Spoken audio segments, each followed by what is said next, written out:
Hey guys, welcome to Be Better Golf.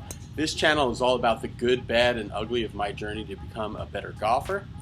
I interview famous and unique voices in golf, and also I vlog nearly every hole of golf that I play. And today, what you're watching here is me playing El Dorado Park Golf Course. That first shot, I just yanked it left into the tree. All right. Actually, if I had missed that one branch that was sticking up there, it would have gone onto the dog leg, through the dog leg, and been perfect, but it didn't do that because this is golf. So this is what I have. And underneath that, you can hear me talking. I'm just trying to punch it out at this point because I have no shot at the green. And that was additional lumber. So now I've hit two trees. And maybe even three. But then after hitting those trees, third shot, and wind's helping. I'm gonna hit, but I would need to hit it kind of low to get it under a tree a bit. So I'm gonna hit this 8. okay, so 8-iron from 145 yards. I'm hitting it kind of low. The wind is helping too. So I'm gonna have kind of an abbreviated swing and just try to hit like a controlled low trajectory shot at the green, which slopes from back to front. And like the case in a lot of times you try to hit it easy, you end up hitting it so smooth and that it comes off really nicely. So it went right over the flagstick, you can see the flagstick there, and into this grabby grass. That's a horrible short game move that I have right now. That was pretty good. But the result there was awesome. You can see that was into like kick-in range here.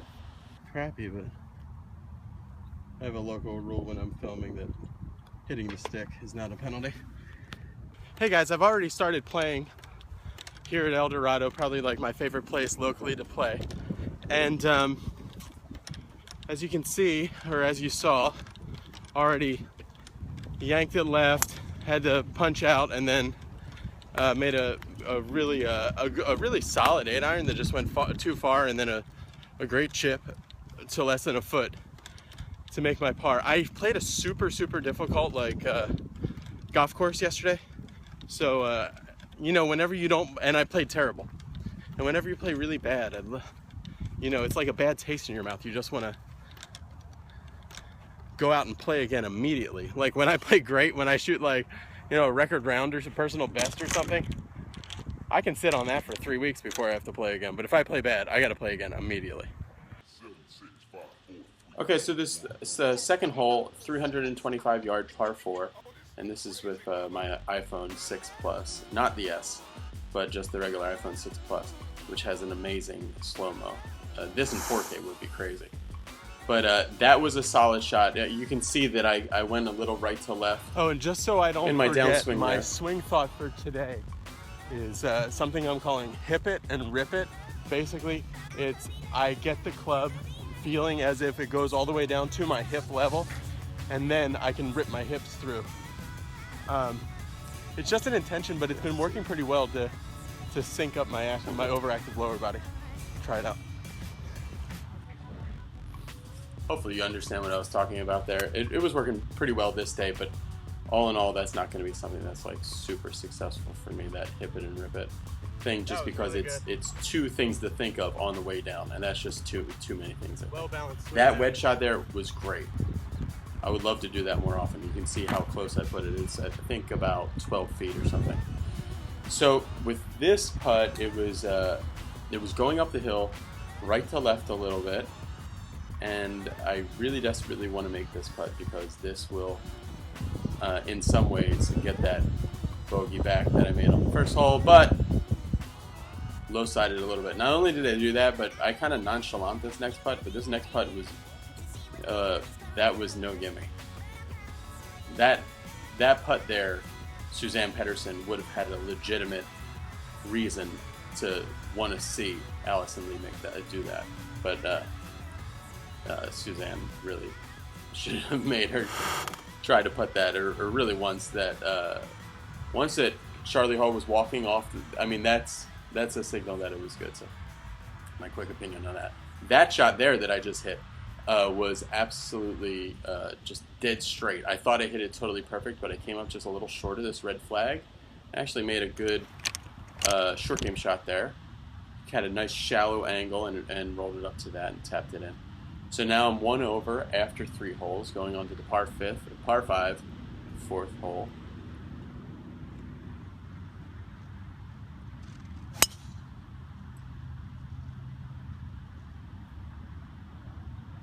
And that was a pretty well-balanced shot, pretty good. Yanked it left just a little bit, but on this hole, that's definitely where you want to be. That hybrid shot, though, was not very good. That was a little steep, so it sent it like real high in the air and a little bit left. And it was in the bunker, Brendan, you're right. So here's a replay of that hybrid shot. So watch how I steepen the shaft here a little bit. And same thing, my right knee kind of came out and my whole angle started getting turned this way instead of staying down the line. That was a horrendous. The bunkers here, my excuse is the bunkers here are not in very good shape. They're crusty and hard, but I just didn't hit behind the ball. The #1 rule of hitting a bunker shot. I just didn't do it. And I airmailed it over the green, chipped up there, and then I 2-putted, which was boring, so I didn't even put that on there. It was like to 12 feet, and then I 2-putted. All right, here's a pretty good slow motion shot. Same thing that I did on that hybrid shot, basically. I came over it just slightly. And for me, coming over it basically is the effect of my lower body going low to the left side of the green, I hope. There's my Douglé golf glove, which is the best golf glove that I've ever had, and I really recommend you guys click the link below. You'll see it. So now I'm just punching out and hitting an awful chip. My short game right now is like I feel like Tiger Woods at the Phoenix Open in 2015. Stuck between patterns and terrible. Definitely, I don't think Tiger was just blowing smoke when he said that. This putt really should have gone in. Actually, it was a great putt. I don't think Tiger Woods was just making it up. I think he really was stuck between patterns. And because I can kind of feel that same way. I'm experienced. I used to have a very, very solid short game, and I've always been a good putter, as you guys have heard me say. But recently, my short game has been just awful. And I'm having some, I don't know, I'm having some issues of like if Monty's style of using the bounce is working for me or not, just because there's a missing link with it. That drive, for me anyway, that drive right there was very good. I missed it, that hole, you cannot miss to the right at all. So I yanked it left exactly where I wanted to be. And even though like with a red flag, you probably don't want to be in the rough because it's going to be hard to spin it.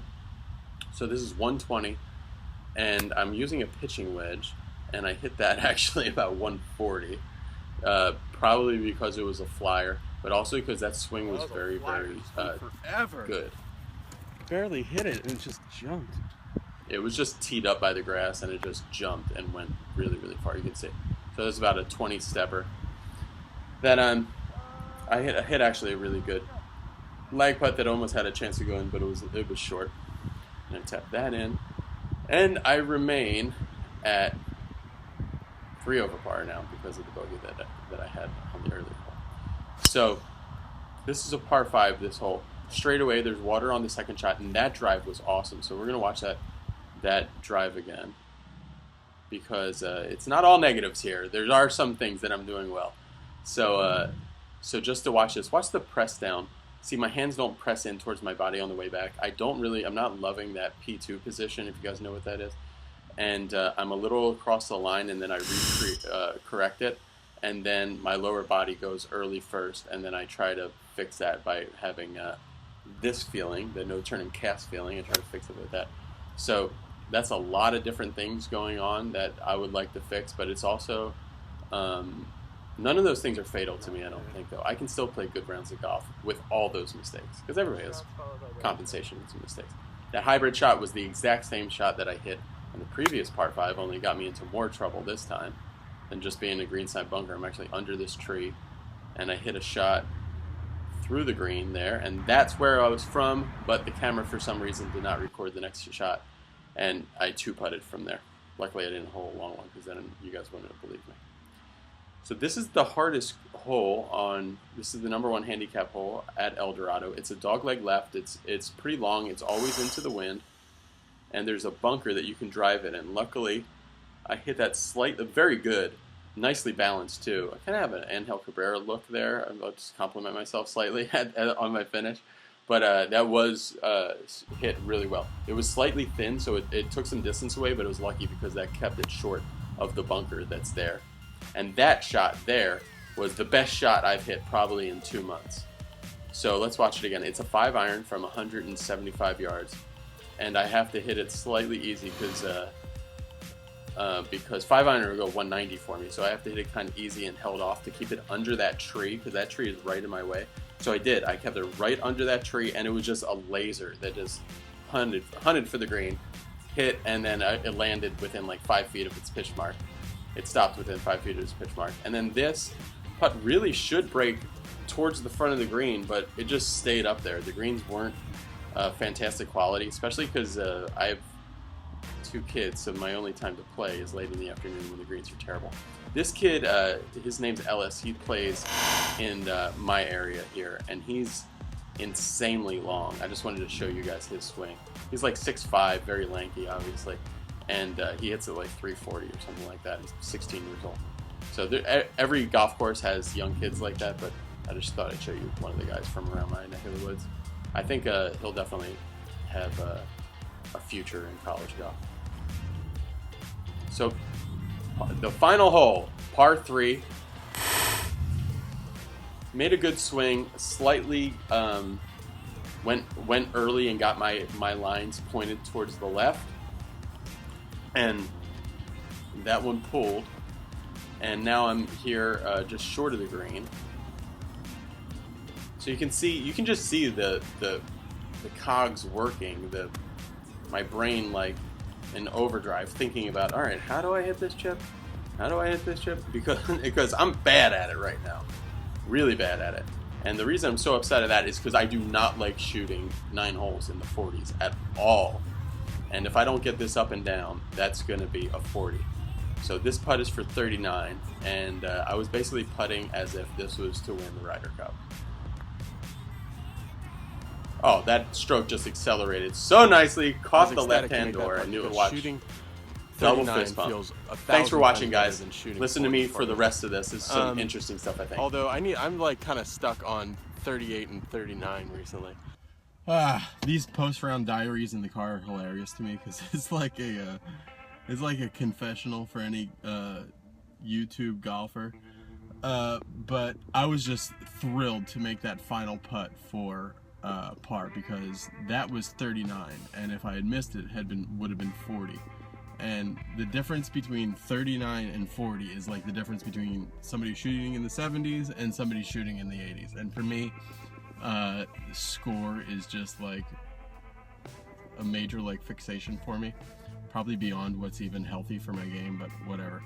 But the main thing that I'm trying to get into my head is that from watching all these blogs of myself playing golf, is that the difference in my swing between a day that I go out and shoot even par better or something like that, and the difference between that and when I go and shoot 5 over or 7 over or something is so razor thin. And what that tells me is that there are differences. I definitely see there are some swing things that I'm doing on days that I'm playing well that I'm not doing on days that I'm playing poorly. It's mostly syncing issues and connection issues. But really what it shows me though is that whatever swing I have is good enough. Whatever swing I'm bringing to the course is good enough to shoot a good score. The swing, all the tinkering forever with my swing, trying all these different things, it's only going to get me so far. It's not until I realize that the swing that I have is fine to shoot par. It really is. And even though it's not a perfect swing, it's not even like, a very, very good swing. It's just a solid, okay swing. It's good enough though. I'm not saying it's an all mental thing. There are some physical things that I'm doing wrong that I am going to work on, but it is so largely a mental thing that I'm always shooting these same couple over scores that you can see I'm always finding my own level, and it's gonna have to be like this breakthrough to get me a lot better. All right, thanks for watching. Click like and subscribe and everything, and see you later.